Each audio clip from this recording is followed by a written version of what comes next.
Welcome to Santa Catalina. This is the place that we are going to visit. It's at the end of our visit, but it's very interesting. The colored zone is the zone that we are going to walk, we are going to film, we are going to take some pictures, the laundry, and we are going to finish with the visit of the main cloister. And I'm sure that you are going to spend a very good time right here. Santa Catalina Cloister. ¿Ya? Dije al Clara vuelta a Inicia y das bien, ¿ya?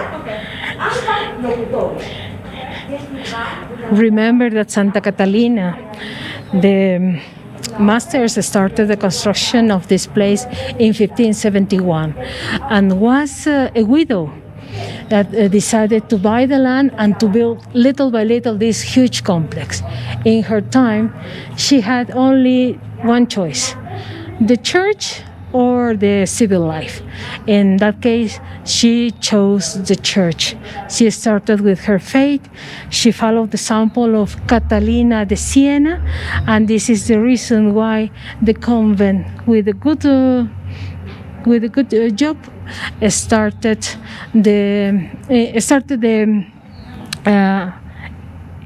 increased the construction of a majority of buildings.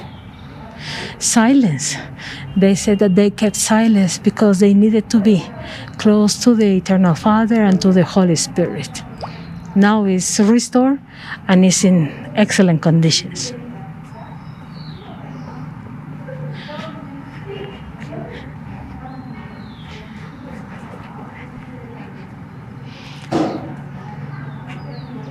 We are going to start with the Cloister of the Novices. It's in that time and during those years where the girls of the most important families entered to the convent to spend all her life. They were leaving the world just to follow this spiritual life. In the Cloister of the Novices, they spent the time of 3 years. They were prepared, reading, praying, singing, and trying to find the right answer. In many cases, at the age of 16 years or 17 years, they started with the black veil. That means that they found the right answer. It's in this cloister where the girls with 14, 13 years were meditating. We have beautiful paintings. These paintings are representing the litanies of the Rosary, songs for the Virgin Mary. They are in good conditions, and these conditions are because we have a good weather, a dry weather, a nice patio where we have a magnolia tree, where we have also this fuchsia, like fuchsia flower is cantuta. Cantuta is the national flower. Yeah, don't forget that. We have lots of hummingbirds where they take the nectar from the fruit. I need to mention that it's in this place where the girls spend all their time, and the only connection that they had was only through the window.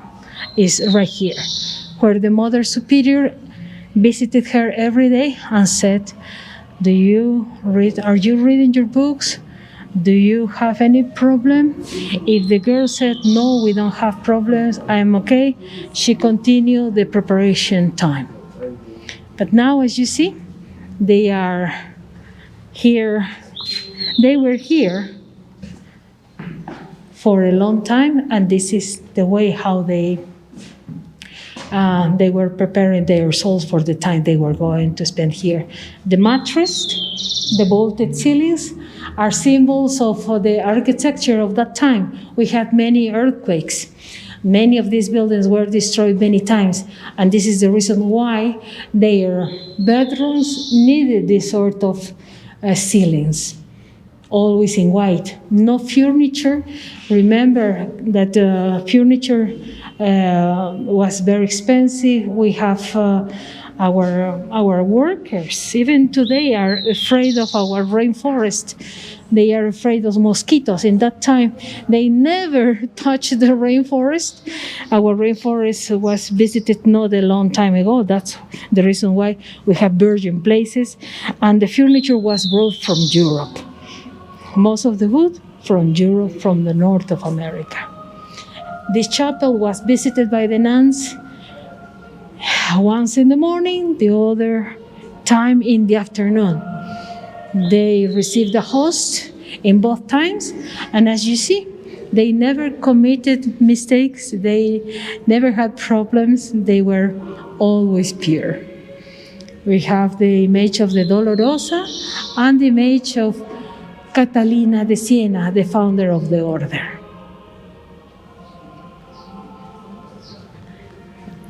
Well, for being the first time working with this microphone, I think I'm not too wrong. Okay, the light blue color was a color that we have since the beginning right here. We're 10 nuns, and as you see, the door was locked from inside, never from outside. They were not in the jail. The Archbishop of the city entered to this place after the time, and the Archbishop said, "Are you ready to receive your clothes? Are you or do you want to follow the Catholic faith? Or do you have someone that is obliging you to be here?" And if she said no, no, yes, or yes, yes, no, well, that means that she could leave the convent. But they never left the convent, because it was disgrace not for them, for the family. That means that the Archbishop formed, the Mother Superior formed the nuns right here, and they always said yes. I'm ready, I want to be here, I want to follow the Dominican order. Hard for us, but that was the history of the place. This is the Cloister of the Novices, and we are going to visit now one of the places where the nuns were living.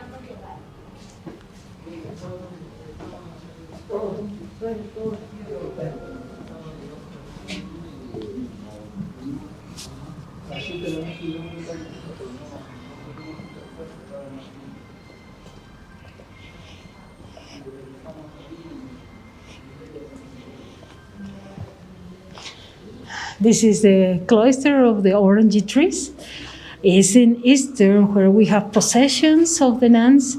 At the moment, we have no more than 25.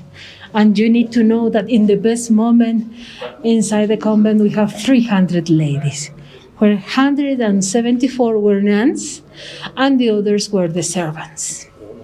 Yes, they were having a different life. Okay. We need to mention that the nuns or the novices were in the cloister for quite a while, and then after that time they received their black veil. While they were in the cloister of the novices, parents were... ¿Quieren tomar una foto de esto solo? Sí, pero tranquilo. Ah, ya. Okay, good. Let us start again. The clausura is the zone where the nuns are living. Actually, they have beautiful and a modern area for them. I want to show you the old houses of Arequipa, as you see. Right here, please. They were built with the volcanic material also, were painted. Remember, if Arequipa is having the title of White City, it's because of 20,000 Spaniards with white skin. The city was having lots of colors, green, the light blue we saw, the red one, yellow. The city was really colorful. We are people of colors. I wanted to show you the sort of primitive rooms that we have here. Before the explosion of Huayna Putina, the volcano, most of the houses were like this. When we have the eruption, the architecture changed, and this is the sort of we saw in Yanaguar and we saw in the center of Arequipa, the old buildings were built with the same material, but they use solid roofs. Well, not bad, nice, very practical, inexpensive.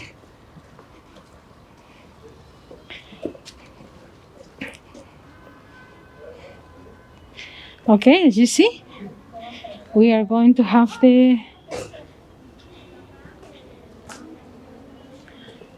longest street. Toledo is the name of this street.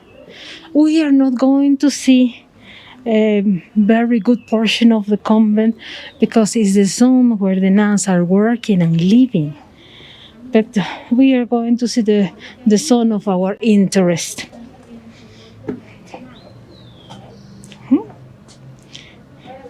We have some effects of the earthquake. That means that only 30% of the convent is in these conditions.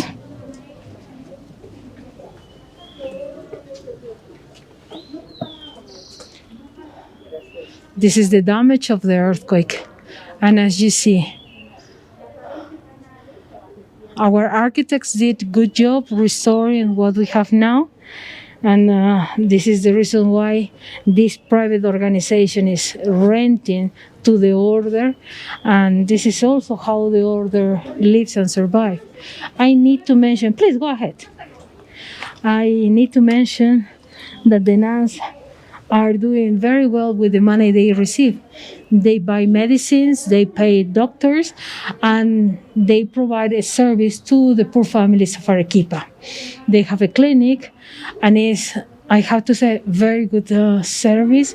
The medicines are inexpensive, and they're working in this way because we have some other orders where the nuns are still cooking to the poor ones. Different ways.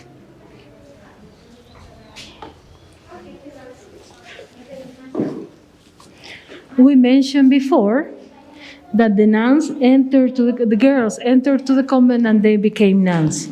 Few of them entered to the convent at the age of 4 and they finished at the age of 12. That means that the nuns were the teachers. The nuns right here and the pupil right there. Girls that were prepared here for quite a long time just to be good wives. Mathematics, history, they learn about reading and writing, and as you can imagine, they were prepared just to be good wives. Arequipa gave to the country 36 first ladies. That means that for the generals of that time, for the most important politicians of that time, to have a wife that was educated in the convent was the key for their lives. This was the school. This was the school. This one.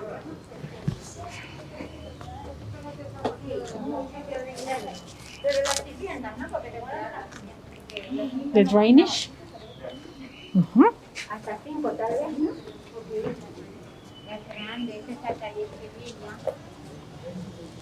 Okay, we continue.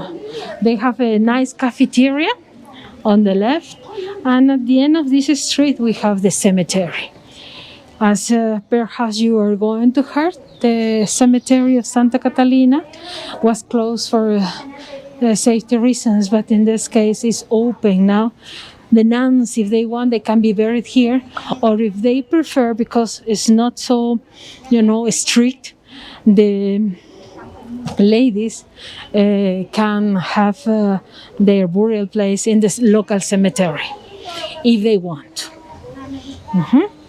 I need to mention that the wall that we have straight ahead was built quite recently, and when the order was not having enough money, this place, the nuns needed to have the answer to sell the property, and this is the reason why, in many different occasions, the Mother Superiors decided to sell part of the convent. This convent, Santa Catalina, was 3 times bigger. Now, as you see, it's having just a small portion. This is the zone where we have the laundry. We are going to see private rooms, but we also have very large rooms. In these private rooms, the nuns were living, having a very lonely life. But I have to say that when the nuns were living together, they did the work together. They were having lunch, breakfast together. They were having all the activities together since 1890. Okay? Pius IX, the Pope, said no more private life because the nuns inside were gossiping about things. Huh? Well, we are human beings, nothing else.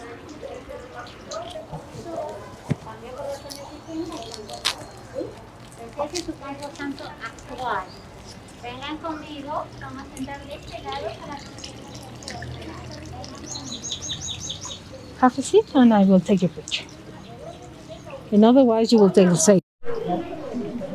Yes, this is the laundry of the community. Let us have a look of the kitchen of the community and the bathroom of the community. We have many more things to show you, but where they were living all together. It's a nice garden. In a very good moment, the convent received more than 3,000 people. Remember that these religious places were places of protection. Politicians were protecting themselves and, of course, their families. Okay, this is a place where they were saving water.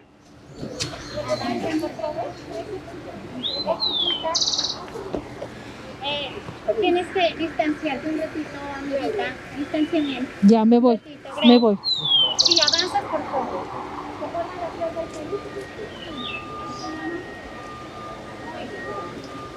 Vamos por eso.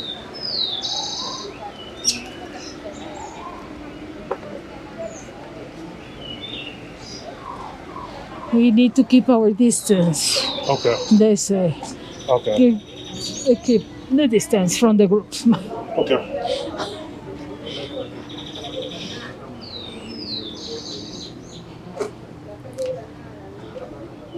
This is Burgos Street, and through the communal kitchen, you will realize that the nuns were cooking together, preparing their bread, their food, all together.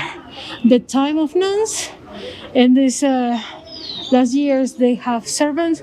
Do they have servants? I had to say yes, but they are not slaves, and they are working in the garden. They are working cleaning machines that they are not going to do it.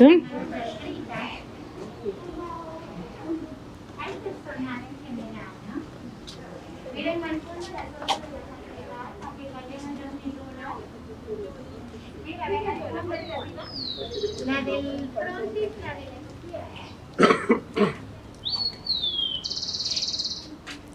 We have a good view of the dome and the church.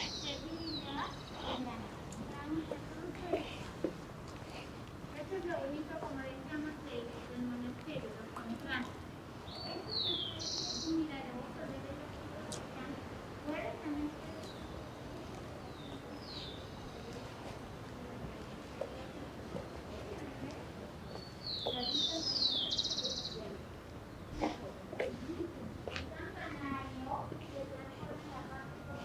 Okay, here we have the kitchen of the community.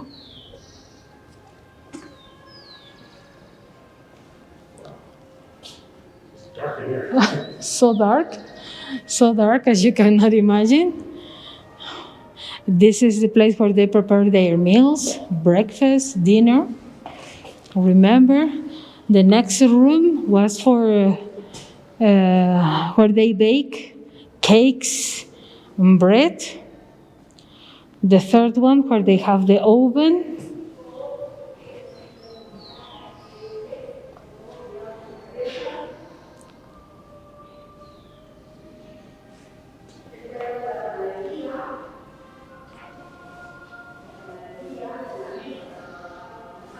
Do you want a picture of you?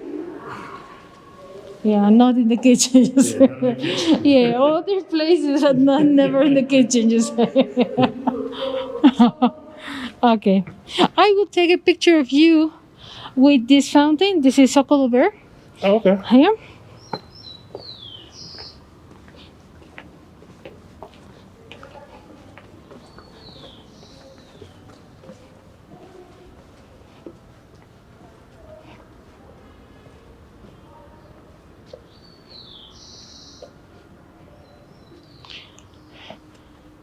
With the flower and your friends.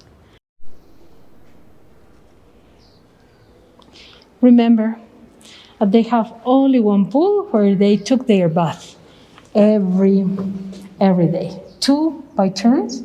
They had a curtain in the middle. The big hole is just to heat up the water. They enter in silence. They took their bath, and after that, they changed their clothes and they went to their rooms. Due to the ceremony, they have once in a month. Only one time in a month, and it's not so comfortable because we have a comfortable life with our proper bathroom, etc. But in that time, it's all what they had, and they were used to do this. I have to say that the nuns right here, not all of them were really happy, but we have the case of Ana de los Ángeles Monteagudo y Ponce de León, the Beat that needs one miracle, and she's going to be a saint if it's possible. Do you want to go up for a picture? Yeah, we can. Yeah, but you go up and then I will wait for you right here. Oh, okay. Yeah. Oh, I do a picture. Oh, no, it's okay. Yeah, I'm okay. Yeah. I continue this, please.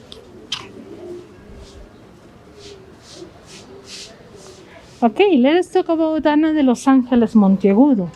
She entered at the age of 4 years. At the age of 12, she was ready to form a family. Is when the parents introduced her, the husband, the future husband. And it's when she said, no, I don't want to get married. Yeah? Please wash your head. And she entered to her house.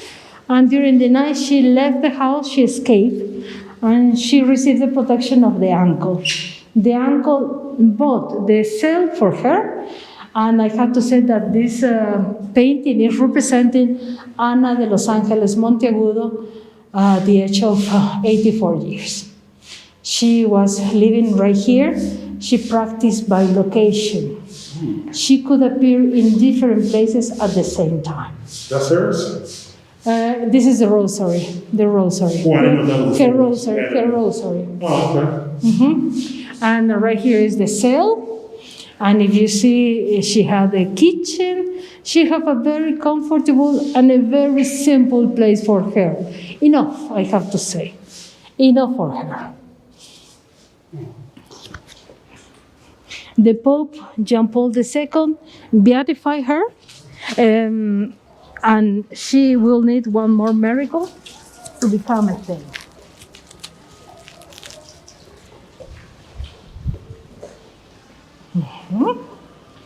Please, right here.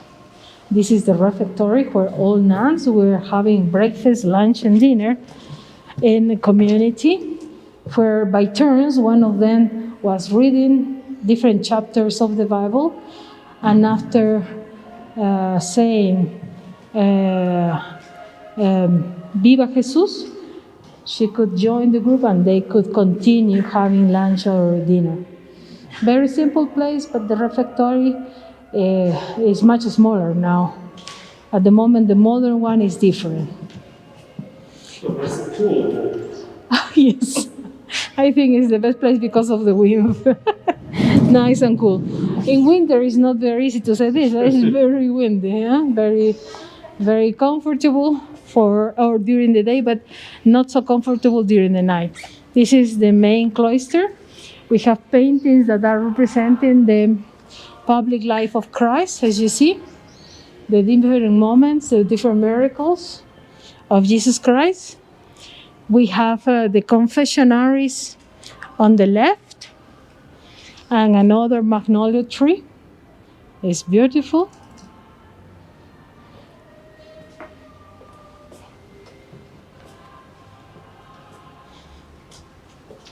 If you see, Santa Catalina is one of the symbols of the city. It's the place where the locals were following Christianity or the faith they obtained. And even today, the convent is a place where locals are visiting. They come here to pray, and some others are coming here just to visit and to understand why the ladies left their families. And they understand that not all of these ladies were happy living home. Okay, this is the bedroom of the community. It's an art gallery, and due to the acoustic, we have concerts. We had, before the pandemic, we had concerts of classic music, and they were totally free for us, for the local people. But now I think in a year or two, perhaps, these concerts will come back little by little to the convent, no? To Arequipa and to us. Paintings that belong to the nuns, and we have the idea that Cusco Art School painted in 300 years 3 million of paintings. Beautiful, some of them. And we have a beautiful monstrance. At the end, the monstrance is giving you the power of the church. This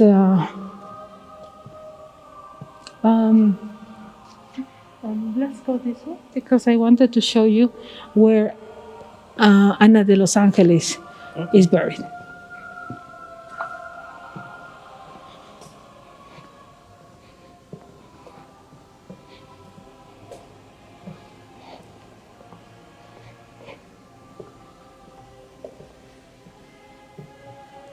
Okay, here we are.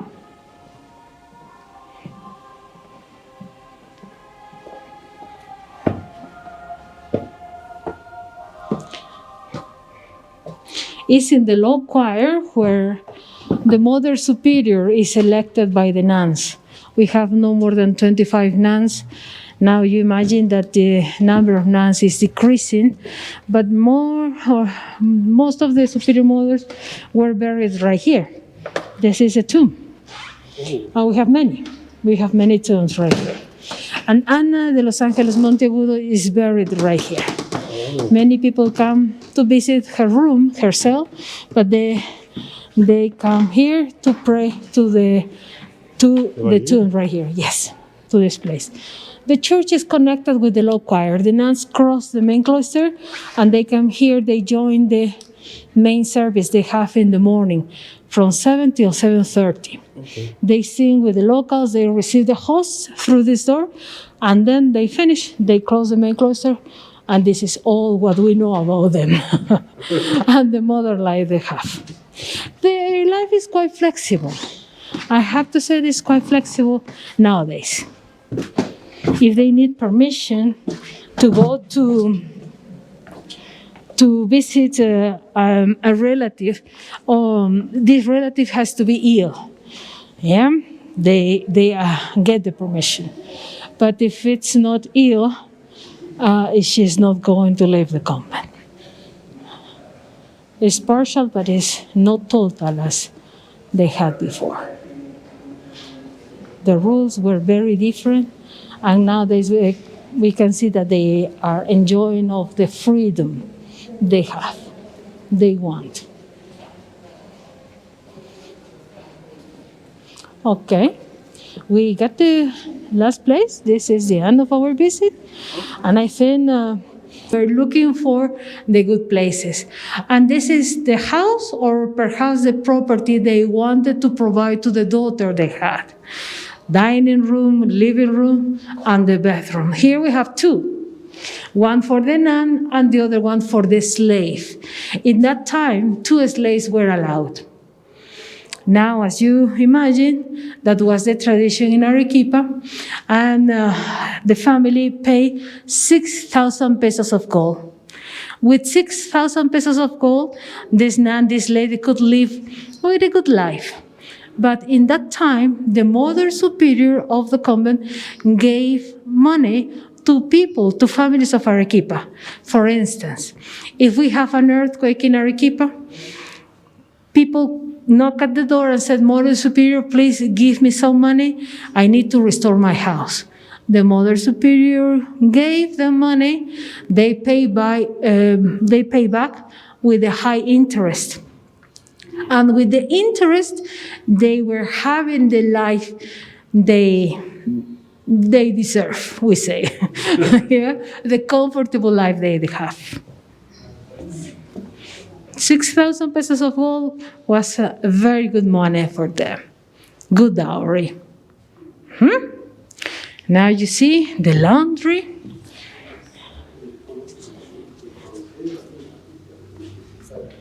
We have here the kitchen. Don't forget that the life expectancy for the girls right here was 40 years. Very few of them lived till their 70s and also till their 80s.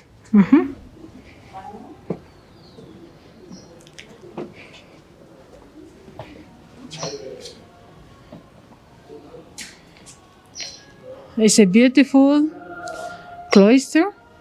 We have paintings that are representing different moments of the soul.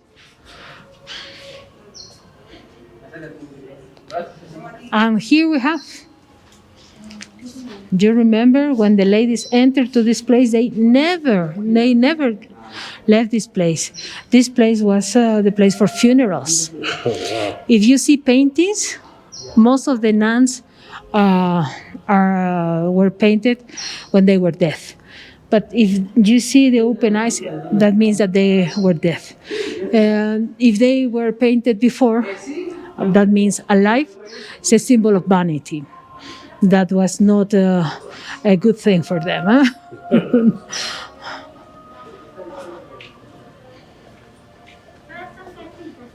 Okay.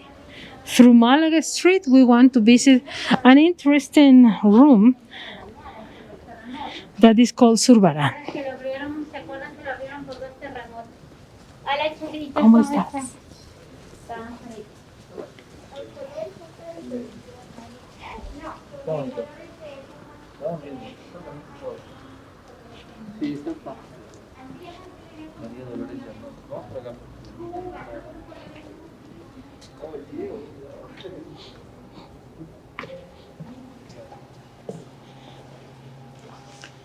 Zurbarán Room is the hospital. Was the hospital, and now it's a small museum. All the dolls, the images, all the paintings that you see inside were sort of gifts that the parents gave to the girl that was inside. As you see, not all families, not all the poor families could afford this sort of presents, but only wealthy families sent the daughters to this place. They embroidered, they sang, they wrote some poems about Christ. If this room is called Zurbarán, it's because the painting belonged to one of the followers of Francisco de Zurbarán. It's gold thread, precious stones.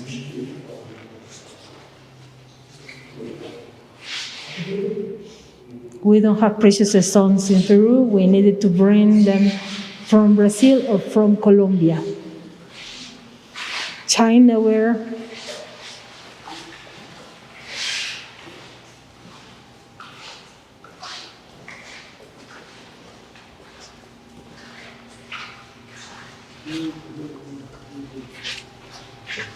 This is the store of the order.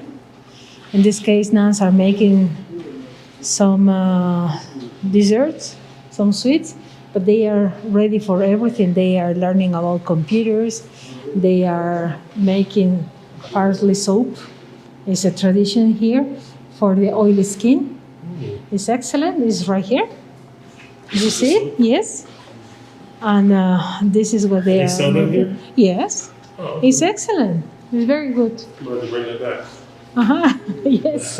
It's no problem. Why not? Yeah. Souvenirs for tourists. Okay. They are making a cream, petal of roses. The problem is that they don't have this petal of roses available at the moment. What a pity. But now you see the aroma, you feel it from the distance. It's a nice store. But now you see that the nuns were having quite a comfortable life.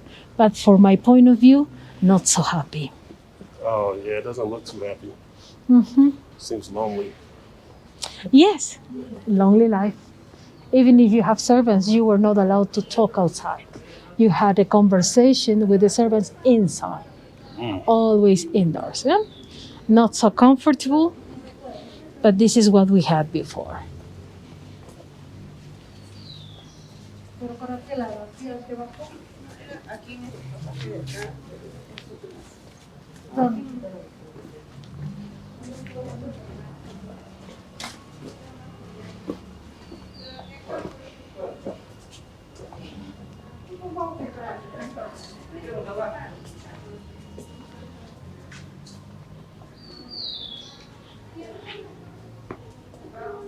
For the Dominican order, the orange is a symbol of eternity. And now you see that the ladies receive an orange tree or a papaya tree when they enter to this place. If they said if the orange tree grows and produces the fruit we have, the same result for your soul. You are going to be spiritual and you are going to be close to the Eternal Father. This is what they wanted for their lives.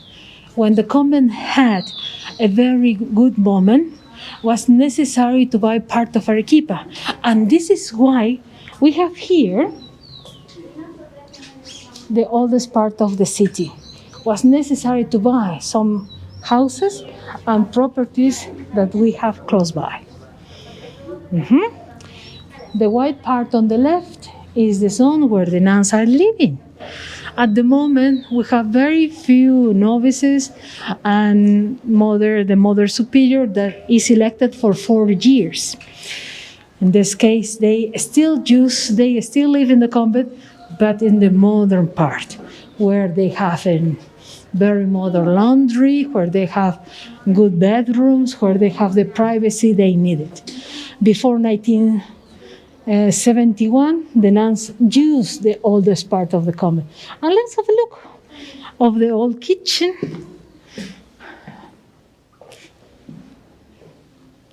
Of one of the nuns right here. This big machine for the host.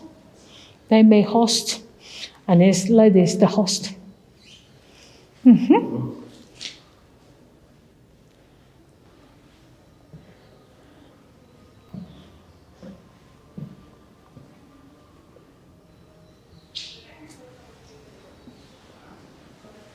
Is the Eucharist Room. I need to mention that when Arequipa was a very important city in the south, many of the wealthy families sent their children to Europe. They brought back the technology. In many cases, we receive engines, we receive many good things.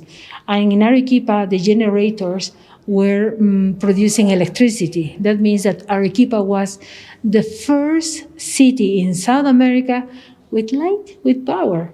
But what happened in the convent is that the nuns were afraid of men inside, and it's the reason why they received power in 1940. That means that Arequipa in 1890 have electricity. The convent, after many years, they have the light they needed. While they didn't have, well, the rooms were always dark, as you see. They were burning oil lamps, candles. Well, very primitive, very simple life.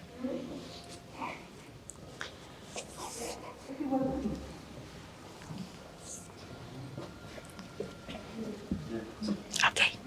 A ver, ¿me tomas fotos de la avenida feliz? Hija. Yo. Do you want a picture of you? No, creo que igual es de tuyo. ¿Qué? You will have more pictures in the following minutes. Thank you. Oh. That's okay. So this is the end of the tour of the convent. Hope you guys liked it. Make sure that you like, subscribe, leave a comment at the end. Let me think. Let me know what you think of Arequipa and some of its points of interest. All right, guys. So this is Travels of Preston, and I'm out.